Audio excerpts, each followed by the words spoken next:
Hello tout le monde, bienvenue dans l'épisode numéro 3 du podcast Awaken Talks. Nous sommes en compagnie de Manon et de moi-même, Mélissa, pour cet épisode numéro 3. Aujourd'hui, ça va être un petit peu un talking sur la guérison, sur la transformation personnelle, parce que souvent, c'est beaucoup véhiculé sur les réseaux. Il faut guérir, il faut faire du shadow work, il faut faire du travail d'introspection. En fait, des fois, je ne sais pas qu'est-ce qu'il faut faire.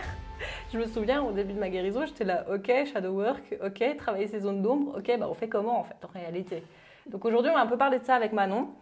Surtout Manon, qui est dans ce domaine-là depuis pas très longtemps. Donc comme ça, tu vas pouvoir aussi nous donner ton point de vue à toi.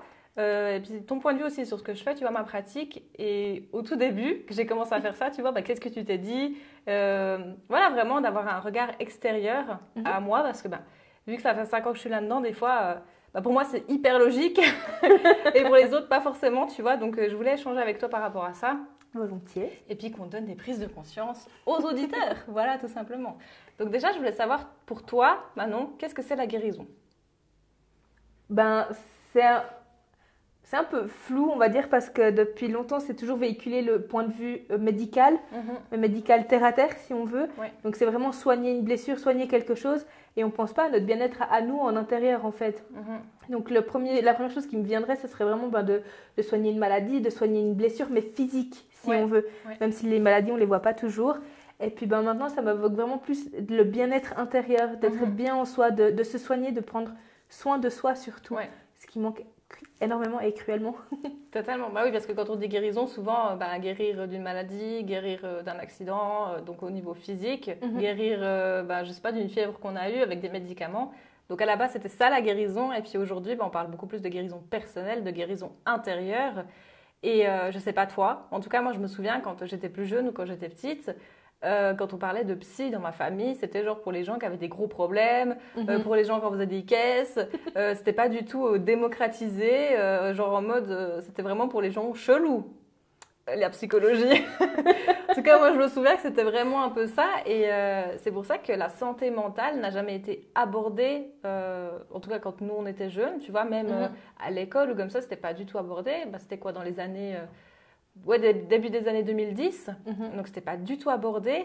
Et donc, je me souviens quand j'ai commencé à comprendre que j'avais besoin d'effectuer un travail d'introspection et de guérison, au début ça a été difficile, tu vois.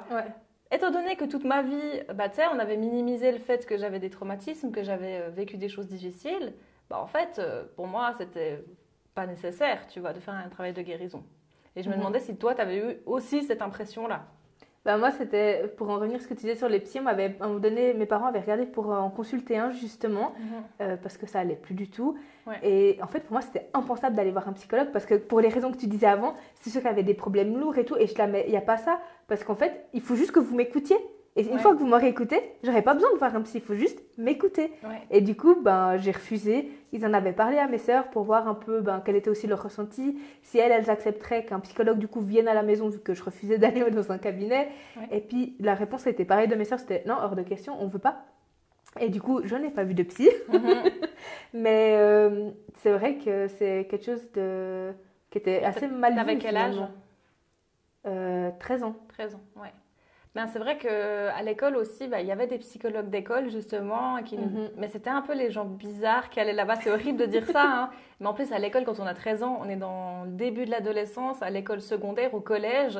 Vraiment, c'est l'époque où il faut surtout pas sortir des cases, parce que sinon tu te fais lyncher, tu te fais humilier, tu te fais harceler. C'est ça. Donc vraiment, d'aller voir un psy à cet âge-là, c'était encore plus impensable, je trouve, que quand tu as 15 ans ou jusqu'à 17 ans, tu vois. Donc je comprends tout à fait. Surtout qu'on est dans la découverte de soi, on ne sait pas encore qu'est-ce qu'on veut réellement, mais on sait ce qu'on ne veut pas.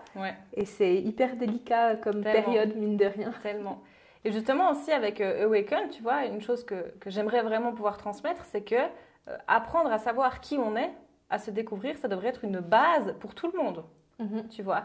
Et j'ai vraiment envie aussi de m'initier après dans des formations, peut-être à l'école, tu vois, pour vraiment toucher les plus jeunes et que ce truc de savoir qui on est soit transmis depuis le plus jeune âge, tu vois. Parce que je me souviens, toute ma vie, je me suis demandé, mais qui je suis qu'est-ce que je fous ici, tu vois? Et ça, je pense que ça fait vraiment partie des choses les plus difficiles à savoir, étant donné que les personnes autour de nous ne savent pas qui elles sont, tu vois? Vrai. Nos parents ne savaient pas qui ils étaient. Donc forcément que toi, tu es sur ce truc-là aussi. Et surtout, c'est difficile aussi de savoir qu'est-ce qu'on aimerait être, finalement. Mm-hmm. Parce que savoir qui on est, il y a des gens qui mettent toute une vie à chercher cette réponse. Mais de savoir qu'est-ce qu'on aimerait être, ou en tout cas, qu'est-ce qu'on n'aimerait pas être, c'est hyper compliqué dans cette période, en tout cas. Totalement. Donc la recherche d'identité, elle est partout. Et puis c'est vrai que le fait de brider les émotions dans la société, de façon générale, en fait, ça t'aide pas du tout à te découvrir, à savoir qu'est-ce que tu as au fond de toi. C'est ça. Et c'est hyper délicat. Et une chose aussi, il y a les émotions, il y a les ressentis et il y a les traumatismes en fait qui sont minimisés. Tout est minimisé dans la société. Ça, c'est une chose que j'ai remarqué en accompagnant des personnes, tu vois, parce que avant d'avoir Awaken, j'accompagnais des personnes. Et ce qui revenait quand même souvent, c'est que les gens prenaient conscience avec moi de ce qu'ils avaient vécu. Parce qu'en fait, ça a été mis sous le tapis, ou c'était « Ah non, mais c'est pas grave, non, mais ça m'a pas tant affecté que ça ». Et ce qu'il faut savoir, pour vous qui nous écoutez, c'est vraiment qu'un traumatisme est propre à chacun, qu'il n'est pas mesurable, qu'il n'est pas quantifiable, que c'est propre à chaque personne, au ressenti de la personne, aux expériences de la personne, et que personne sur cette terre ne peut vous dire si c'est grave ou pas grave. Puis surtout qu'une personne ayant vécu le même événement ou le même traumatisme que cette personne peut le vivre de manière extrêmement différente. Exactement. Et une chose qu'il faut savoir aussi, c'est que le cerveau, quand tu vis un traumatisme, va faire un effet de dissociation. Donc c'est-à-dire que ton âme, ta conscience, va en fait se décorporer de ton corps, se détacher par survie, tu vois. Et en fait, c'est pour ça que les gens pensent que le traumatisme n'a pas eu tant d'impact que ça sur eux, parce qu'en fait, inconsciemment, ils se coupent de la situation. Donc forcément que sur le coup, tu dis « Ah oui, ça va ». Mais parce qu'en fait, subtilement, très subtilement, il y a cette conscience, il y a cette âme qui vraiment se détache. Mais vu que c'est tout dans l'inconscient, on ne s'en rend pas compte sur le moment. Et il faut savoir aussi que plus on vit de traumatismes comme ça d'affilée, plus cet effet de dissociation se fait ressentir. Donc ça, c'est aussi un phénomène. Donc il y a la dissociation, la déréalisation, la dépersonnalisation. Ce sont des phénomènes en fait mentaux qui peuvent être guéris, bien entendu, mais qui sont vraiment des conséquences post-traumatiques. Donc forcément que si vous avez ça, vous avez vécu un traumatisme. Et toute personne sur cette terre a vécu un traumatisme. Tout à fait. Tout le monde en a vécu. Mais en fait, ce qu'il faut comprendre aussi, quelque chose que j'aimerais vraiment dire, c'est qu'un enfant de ses 0 à ses 6 ans va vivre absolument toutes les situations de manière décuplée. Donc en fait, à un enfant, tu lui dis par exemple, je me souviens, je donne cet exemple tout le temps parce que je trouve que c'est un exemple hyper parlant, un enfant qui fait dans sa couche. T'as le papa, la maman ou des amis ou j'en sais rien qui dit « Ah, tu sens pas bon, tu pues, t'as fait dans ta couche. » Ça paraît anodin pour nous, parce que nous on est des adultes, puis ça peut être dit sur le ton de l'humour. Donc on se dit, voilà, c'est normal. Puis surtout, moi j'ai déjà entendu tout le monde dans ma famille, je crois, dire ça. Donc c'est vraiment minimisé. Sauf que pour l'enfant, ça va lui créer une humiliation en lui. Et bien en fait, cette humiliation, elle va se loger dans le subconscient. Puis plus tard, ça va lui créer d'autres problèmes dans sa vie d'adulte. Sauf qu'en fait, ce sont des événements qui peuvent paraître minimes, qui en fait auront des répercussions plus tard sur la vie d'adulte. Et c'est notre cas à nous. C'est que nous qui vivons à travers nos blessures, nos mécanismes de défense, pensant que c'est notre personnalité, alors que ce n'est pas notre personnalité, en fait c'est parce que ça vient d'événements de ce type-là de notre enfance. Tout à fait. Et j'aimerais bien que, je ne sais pas si tu as un exemple à nous donner, toi par exemple, de mécanismes de survie que tu utilisais, que tu pensais que c'était ta personnalité. Je ne sais pas si tu as un exemple qui te vient comme ça. Oui, il y a une chose que j'ai pris récemment, mais pas si récemment que ça non plus, c'était au fait que j'aime pas que les gens me touchent. J'aime pas être touchée. Et puis, c'est au cours d'une discussion avec une amie à ma mère qui me sort tout d'un coup « Ah, mais Manon, quand tu étais petite, on voulait tellement te faire des bisous, des câlins, mais toi, tu voulais pas, tu te débattais tout le temps comme une sauvage, t'avais pas envie. Mais nous, on voulait te faire des bisous. » Et puis, c'est là où je suis là, mais à quel moment c'est ton envie d'adulte qui prime sur la limite de l'enfant? Et tu sais, j'ai réfléchi, je suis là, mais c'est violent en fait. Et puis j'étais en parlant à ma mère, je disais, mais pourquoi vous laissez les gens me toucher comme ça alors que je disais, non, je veux pas. Et je là, Ah ben, il faut pas s'étonner maintenant que vous voulez pas que... Même ma mère, j'aime pas forcément son contact. Et des fois, je me trouve horrible de pas chercher le contact de ma maman. Mais je suis là, mais j'ai pas envie qu'on me touche. Je veux pas. Parce que finalement, après réflexion, puis cette introspection, je me rends compte qu'en fait, on n'a pas respecté mes limites petites. Que parce que les gens me trouvaient mignonne ou adorable petite, ils voulaient absolument me toucher. Et il fallait que je les laisse faire. Donc déjà, le consentement, là, n'était pas du tout respecté. Non, pas du tout. Et puis en plus, de ça, dans ta vie d'adulte, maintenant, je pense que pendant très longtemps, tu t'es dit « Ah oui, j'aime pas le contact, mais c'est comme ça. » Ouais, c'est un peu ça. Je pensais que c'était, après, il n'y a pas tout le monde qui est tactile, forcément. Voilà. Et puis, je sais que deux autres de mes sœurs sont hyper tactiles, la recherche de câlins facilement. Mais moi, là, non, me touche pas, m'approche pas. Non, je ne veux pas. Et puis, depuis toujours, que ce soit avec mon père, avec ma mère, mes sœurs, ou d'autres personnes, même des amis ou comme ça, je n'aime pas spécialement qu'on me touche. Ça, justement, c'est un super exemple parce que y a beaucoup de personnes que je connais qui me disaient « Mais moi, je ne suis pas tactile. » En fait, c'est pas qu'on n'est pas tactile, c'est qu'il y a quelque chose d'autre derrière qui est caché. Et ça, c'est pour beaucoup de personnes, tu vois. Je te prends un autre exemple. Ah oui, moi, je suis associable, j'aime rester chez moi. J'ai été comme ça. Manon a été comme ça. En fait, ça cache un profond sentiment de mal-être en société. Ça remonte beaucoup plus loin, en fait, que ce qu'on pense.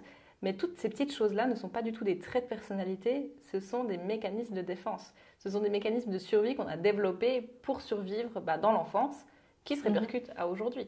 Parce que tout est logé dans le subconscient, parce que comme je le rappelle aussi, c'est que dans l'enfance, il n'y a pas le filtre entre le conscient et l'inconscient. Donc en fait, il y a tout qui passe. Sauf que ça vient dans notre vie d'adulte, après cet amas d'expériences. Et c'est ça qui fait que petit à petit, ça nous éloigne de nous-mêmes, en fait. En gros, quand on est bébé, et même quand on naît, même que c'est le premier jour de notre vie, on est déjà blessé. Et en fait, le fait de dire que tout le monde est blessé, c'est pas du tout pour rabaisser les gens, c'est pas du tout pour... c'est pas du tout une condamnation, tu vois. J'ai pas envie que ce soit mal interprété, mais le fait de reconnaître que tout le monde est blessé, ça permet aussi de mieux comprendre le pourquoi, ça permet de mieux comprendre aussi notre expérience d'être humain sur Terre. Tout à fait. Et surtout, de quel est le but, en fait, d'ici, en fait. Parce qu'il faut savoir aussi que l'embryon, dans le ventre de sa maman, perçoit les choses aussi. Oui. Donc, en fait, c'est-à-dire que, suivant comment la grossesse de la maman s'est passée, ça va laisser aussi des marques sur l'enfant.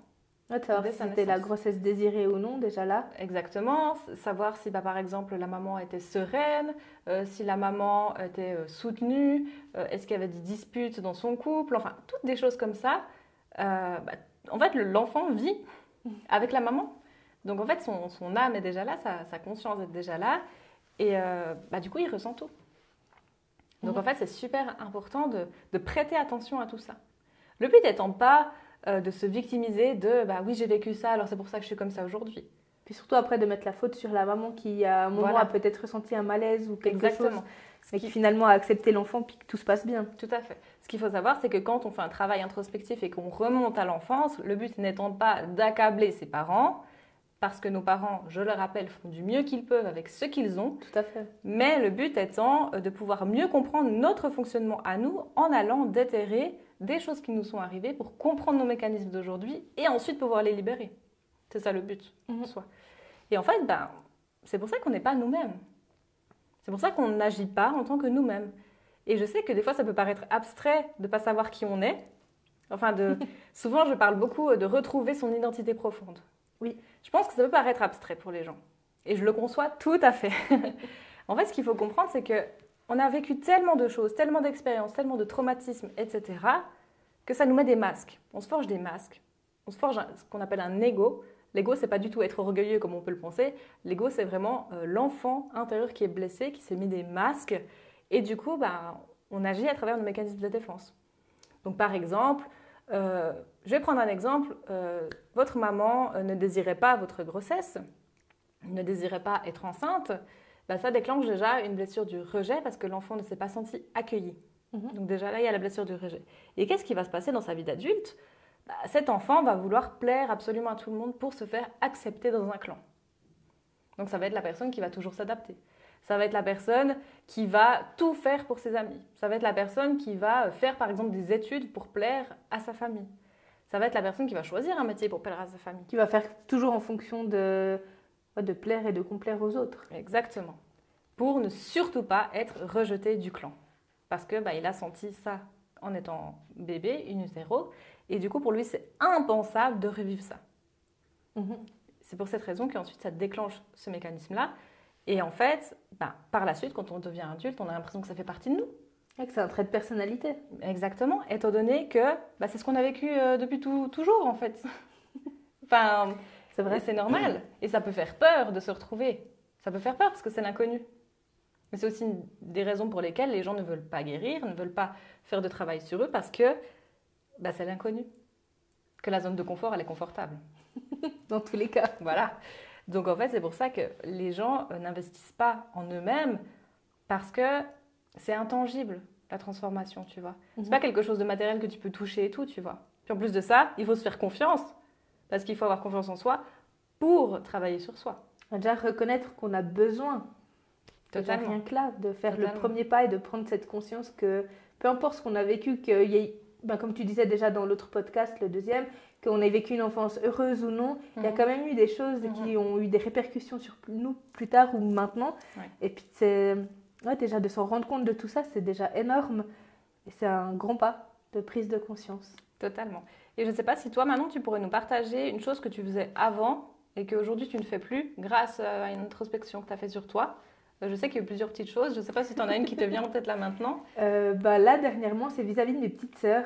Souvent, je faisais tout pour les protéger, tu sais, en fonction de l'expérience que j'avais déjà eue. Je disais, non, il ne faut pas qu'il leur arrive ça. Puis je disais, non, écoutez, vous ne devez pas faire ça, vous devez plutôt faire comme ci, comme ça. Et si elles ne faisaient pas, je commençais à m'énerver. Et je disais, mais pourquoi tu fais ça? Je t'ai dit non. Pourquoi tu n'écoutes pas? Et puis de l'autre côté, elle faisait des choses à mon encontre et puis j'étais là, mais en fait, vous me saoulez, vous me gonflez, vous avez qu'à vous débrouiller toute seule. Donc en fait, c'est hyper contradictoire, c'est de vouloir les protéger, vraiment de les mettre en sécurité de plein de choses, on va dire, de tout ce que je pouvais à ma hauteur. Et puis au final, de dire, mais en fait, t'as qu'à te débrouiller, c'est bon, t'es grande. Et puis là, j'ai réfléchi, puis là, oui, mais si moi j'ai acquis toutes ces connaissances, toute cette expérience, c'est parce que j'ai vécu ces choses. Et j'étais là, ouais, mais maintenant, c'est à moi de laisser mes sœurs, de faire leur expérience, qu'elles soient bonnes ou mauvaises. Je sais que je serai là derrière s'il y a une mauvaise chose et qu'elles ont besoin d'aide, mais que je dois les laisser essayer, expérimenter tout simplement. Et j'étais là, bon, ok. Et le fait de relativiser là-dessus, c'est vrai qu'on va faire des petits séjours, des petits week-ends ensemble.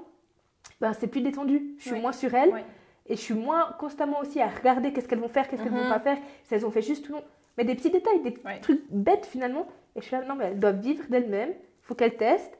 Et puis, si ça ne va pas, elles vont bien venir me dire à un moment donné. Et puis, si elles n'ont pas envie, ça les regarde. Et puis, voilà. Mais elles savent au moins que je suis à leur disposition si elles ont besoin. Donc, c'était la dernière petite constatation. Petite victoire. Très bien. Là, ça montre aussi le syndrome du sauveur. Hein. C'est ça qui me vient tout de suite quand tu m'expliques ça. C'est vraiment de vouloir protéger les gens qu'on aime, vouloir faire le travail à leur place pour que surtout, il ne leur arrive pas ce qui nous est arrivé à nous. C'est ça. Puis après, il y a un besoin de contrôle aussi, tu vois, de bien les sécuriser, etc. Et c'est génial que tu aies réussi à faire ça parce que du coup, tu casses le schéma, en fait. Tout à fait. Donc franchement, bravo à toi. Et je ne les laisserai pas non plus être elles-mêmes, du coup. Voilà, exactement. Mais c'est avec ça où je me rends compte en fait, que mon papa, il répercute les mêmes choses sur nous, finalement. Tu sais, un peu la peur de l'argent ou des choses comme ça qu'on nous inculque aussi de la plus tendre enfance. Et j'étais là, mais laisse-nous essayer. On va échouer, peut-être. Ce sera pas drôle. Ou ça peut être drôle, ça dépend des situations. Des fois, tu arrives à rebondir directement, des fois pas. Et je suis là, mais laisse-nous essayer, en fait. Laisse-nous. Donc, c'est vrai que des fois, de se détacher puis de lâcher prise, tout simplement, c'est pas toujours évident pour tout le monde. Hein. Ça, c'est clair. Et justement, pour un petit peu synthétiser le travail de guérison, pour un peu dire qu'est-ce qu'il y a dedans, en fait, pour que ce soit plus concret pour les gens, j'ai séparé un petit peu l'humain, enfin, disons, les blessures humaines en plusieurs parties, tu vois. Donc en fait, pour vraiment réussir à guérir sur soi, on a besoin de plusieurs choses. Non seulement on a besoin d'introspecter la partie de l'enfance, donc tout ce qui est traumatisme, donc j'appelle ça le bagage traumatique. Ensuite, on a besoin d'explorer aussi tout ce qui est des relations qu'on a eues, parce que chaque relation qu'on a eue, que ce soit amicale, familiale, amoureuse, a laissé des marques. Donc c'est ce que j'appelle le bagage relationnel. Et ensuite, on a le bagage qui pourra parler peut-être à certaines personnes, peut-être pas à d'autres, parce que je me souviens au début de mon travail de guérison, pour moi, parler de ça, c'était... moi, la cartésienne, c'était pas possible. Mais on a ce qu'on appelle aussi le bagage karmique. Donc le bagage karmique, c'est en fait tout ce qu'on a récolté de nos vies passées, qui est sur nous, en fait, inconsciemment, tu vois, et qui est là, en fait, pour expérimenter, pour qu'on apprenne des choses sur nous. Parce qu'en fait, ce qu'il faut savoir, c'est que nous, en tant que petits humains qu'on vient sur Terre, le but étant qu'on expérimente, qu'on fasse des erreurs, et puis aussi qu'on conscientise des choses pour ascensionner, pour évoluer. En fait, le but étant d'être dans une croissance personnelle. Complètement. Et continue surtout. Et puis après, on a le bagage aussi familial. Donc dans le bagage familial, il y a tout aussi ce qui est de la généalogie familiale. Donc c'est tout ce qui a été vécu par la famille. Par exemple, voilà, s'il y a eu beaucoup de disputes dans une famille, s'il y a eu par exemple aussi beaucoup d'inceste, ça, ce sont des choses qui reviennent quand même extrêmement souvent. En fait, tout ça, ça laisse des marques dans les cellules, ça laisse des marques dans les organes et tout. Puis après, c'est transmis de génération en génération tant que ce n'est pas libéré. C'est ce qu'on appelle la généalogie familiale. Et puis après, il y a aussi ce qu'on appelle le karma familial. Ça, c'est un petit peu différent, le karma familial. Disons que le karma familial, c'est plutôt certains membres de la famille qui ont eu certains agissements, qui ont fait certaines actions, expérimentations, qui ont accumulé du karma, mais dans la famille. Puis pourquoi c'est un karma familial? Parce que du coup, ce sera aux générations futures de réexpérimenter ce genre de choses pour libérer la lignée. Donc c'est pour ça que c'est un petit peu différent. Je sais que des fois, c'est un petit peu confondu le transgénérationnel et le karma familial, mais ce n'est pas exactement la même chose. La distinction n'est pas toujours évidente. Oui, effectivement. C'est un peu subtil, un peu pointu, mais voilà. Et en fait, tous ces bagages-là, qu'est-ce que ça fait? C'est que ça alourdit la personne. En fait, il faut vraiment voir ça comme des bagages hyper lourds sur nos épaules. Un gros sac à dos. Exactement. Beaucoup de sacs à dos même. Et pour les personnes, en fait, du coup, tu vis toute ta vie en étant dans la densité. Parce que tu es lourde. Tu sais, c'est comme, je prends souvent l'exemple, je pense qu'il y a pas mal de personnes qui ont connu ça, mais le chagrin d'amour, quand tu as ton premier amour et quand il te quitte, tu as l'impression que le temps passe à rallonge. Tu as l'impression qu'un jour, ça passe comme 2 semaines. Tu en as marre, tu n'en peux plus. Mais c'est parce que tu es tellement lourd dans tes énergies, tellement tu es triste, qu'en fait, ça t'alourdit. En fait, quand tu es blessé, donc quand tu as tous les bagages sur toi, c'est la même chose. Tu as l'impression que le temps a tiré à rallonge parce que tu souffres, parce que tu n'es pas bien, etc. Et en fait, de libérer ces bagages-là, mais ça peut résoudre tellement de problématiques. Mais on ne se rend même pas compte le nombre de problématiques qui peuvent être résolues en axant ce travail de transformation. Vraiment, c'est incroyable. Enfin, je pourrais faire une liste, un parchemin carrément de tout ce que ça a changé dans ma vie. Je pense qu'on en parlera aussi dans des prochains podcasts, mais vraiment, c'est incroyable. Et puis une fois qu'on réussit à libérer gentiment ces bagages-là, en fait, ça va dissiper le brouillard qui est dans notre tête. Parce que du coup, on a du brouillard dans la tête quand on n'est pas nous-mêmes, tu vois. Il y a tellement de blessures, de choses et tout, qu'on ne voit pas clair. Et c'est normal. Et en fait, plus on va travailler sur soi, plus on va conscientiser, plus on va libérer, plus on va guérir, plus le brouillard il va se dissiper. Et puis c'est là où on saura trouver qui on est. C'est là où le sentiment d'accomplissement aussi va se faire ressentir. C'est là où on se sentira pleinement à notre place. C'est là où on va accepter le monde tel qu'il est. C'est là aussi où on va apprendre à s'aimer soi-même. Donc. Mais il y a aussi une proche récemment qui m'a fait la remarque qu'une fois qu'elle a commencé le travail sur elle-même, c'est qu'elle voyait les blessures chez les autres et elle a analysé un peu sa famille, parce que je pense que tout le monde fait à peu près une fois qu'il commence à prendre conscience de ça. Et elle était là, mais c'est quand même assez impressionnant finalement. Et elle dit maintenant, les amis, les connaissances, quand je les croise, en fait, je remarque direct qu'est-ce qu'il a et tout, puis du coup, elle arrive mieux à réagir en conséquence. Et puis elle aussi à se protéger de ces personnes si nécessaire, parce même si elle n'est pas forcément mal intentionnée, des fois elle peut avoir des propos ou des gestes qui peuvent être déplacés sans s'apercevoir et blesser l'autre personne. Totalement. Et c'est vrai que je n'avais pas constaté forcément tout de suite, mais le fait qu'elle me le mette en avant dans une discussion, je dis ah oui, c'est vrai, c'est très vrai même. C'est ça, c'est un peu ouvrir la boîte de Pandore, la guérison. C'est ça. Parce qu'une fois qu'elle est ouverte, elle est ouverte. Et ça, c'est aussi une des choses que tu cites qui est hyper importante, c'est que potentiellement dans ce chemin-là, on peut perdre son entourage. Oui. Mais finalement, c'est pour le mieux parce que l'entourage actuel n'était pas du tout en adéquation avec la personne que vous êtes en train de devenir. Donc finalement, ça ne ferait que vous freiner dans cette ascension, dans cette évolution.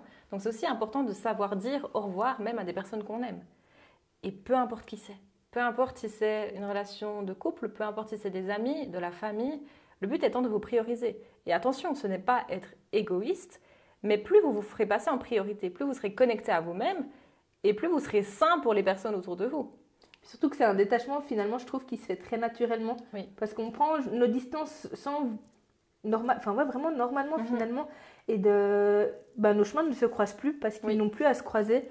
Et ça se fait vraiment en douceur, en tout cas pour la plupart des gens de mon entourage que j'ai pu avoir. Ça s'est vraiment fait plus ou moins naturellement. Après, si on se revoit dans la rue, on va se dire bonjour, échanger 3 mots, prendre des nouvelles. Mais ce ne sera plus quelqu'un avec qui j'aurais forcément envie de passer une soirée ou autre.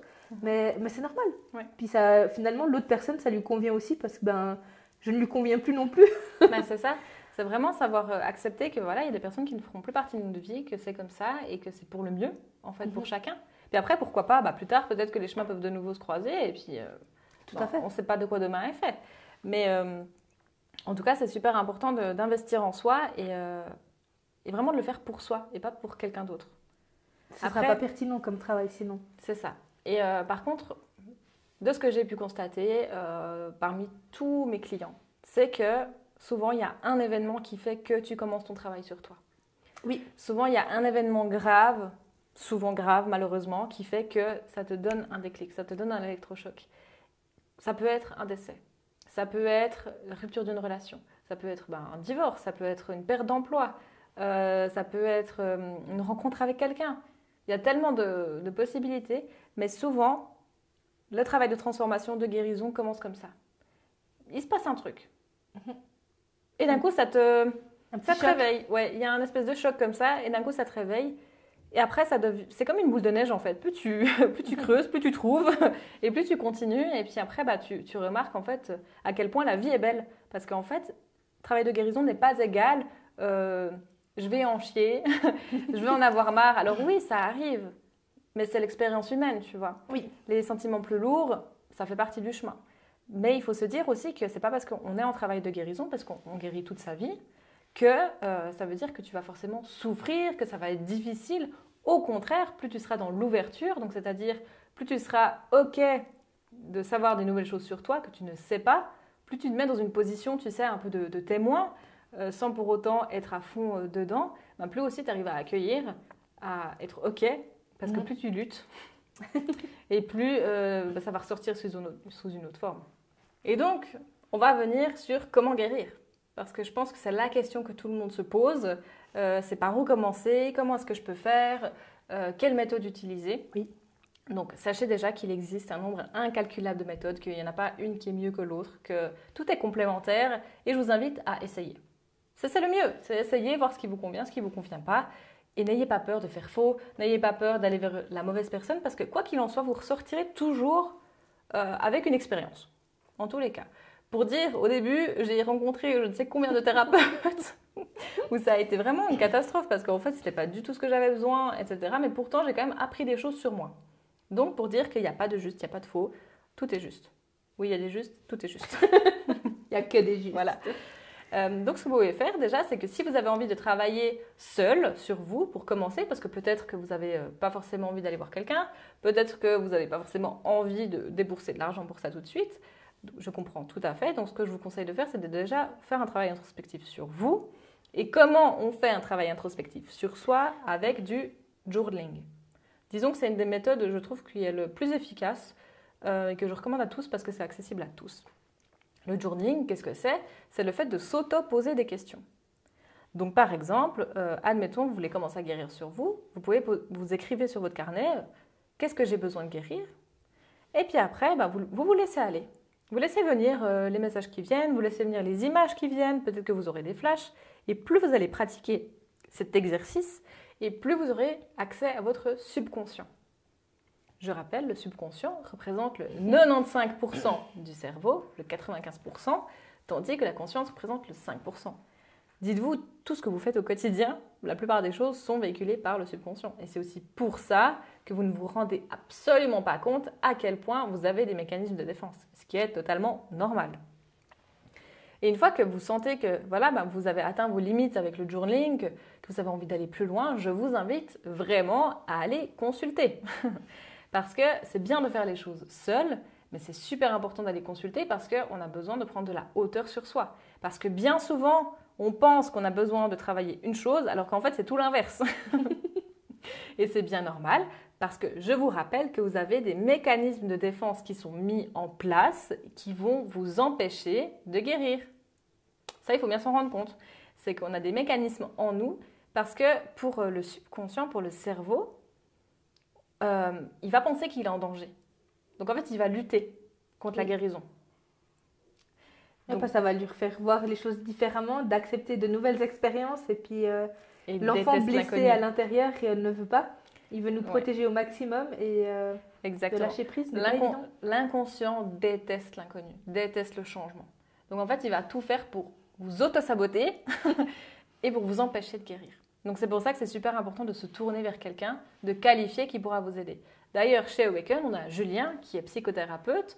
C'est une de ses spécialisations parmi tant d'autres et qui, lui, a vraiment une vision 360 sur l'être humain parce qu'il a plein de cordes à son arc qui fait qu'il y a vraiment une transformation hyper profonde, hyper concrète qui se fait et très rapidement aussi.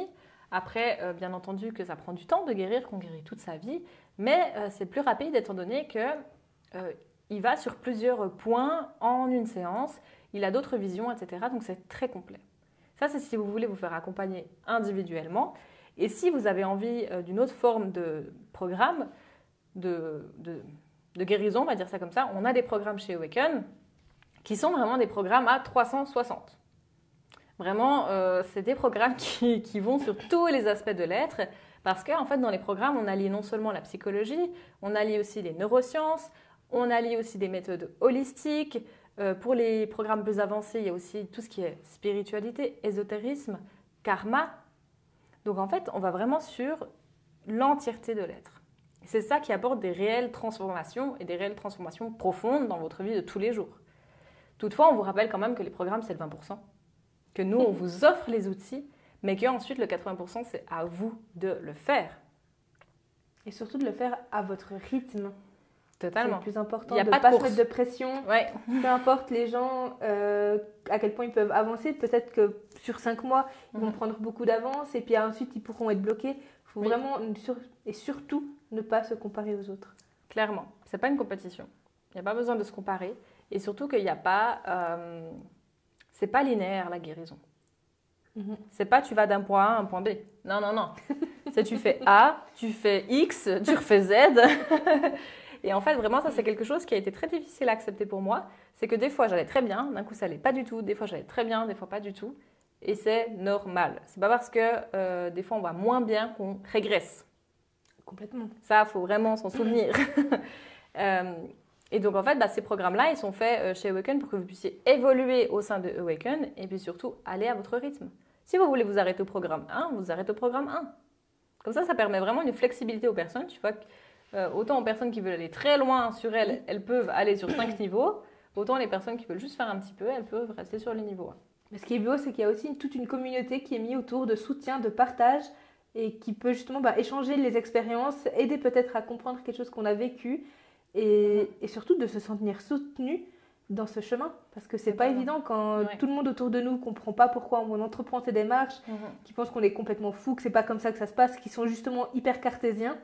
D'avoir cette communauté autour qui est là pour nous, même si on se connaît ni d'Adam ni d'Ève, franchement, ça fait quand même du bien d'être entouré. Totalement. C'était aussi mon but. Je me souviens que moi, je me suis sentie très seule. Et c'est pour ça que j'ai voulu créer aussi cette communauté pour vraiment montrer qu'il y a plein d'autres personnes qui vivent la même chose. Et puis en plus de ça, en parallèle, vous recevez aussi du coaching individuel sur un canal Discord qu'on a créé. Et puis en plus de ça, vous avez accès à nous en direct et puis vous pouvez nous poser toutes vos questions. Parce que souvent, on a plein de questions à poser. Donc nous, on est accessible aussi pour ça. Donc c'est vraiment hyper cool. C'est vraiment le programme dont j'aurais eu besoin il y a 5 ans. Donc voilà. Je ne sais pas si tu veux rajouter quelque chose par rapport à la guérison ou si toi, tu as fait le tour. Non, faut se lancer. Il faut essayer. Surtout, ça fait peur. On va pas se mentir, franchement. Comme on discutait souvent beaucoup ensemble, ça nous amène à nous poser des questions qu'on n'a pas envie.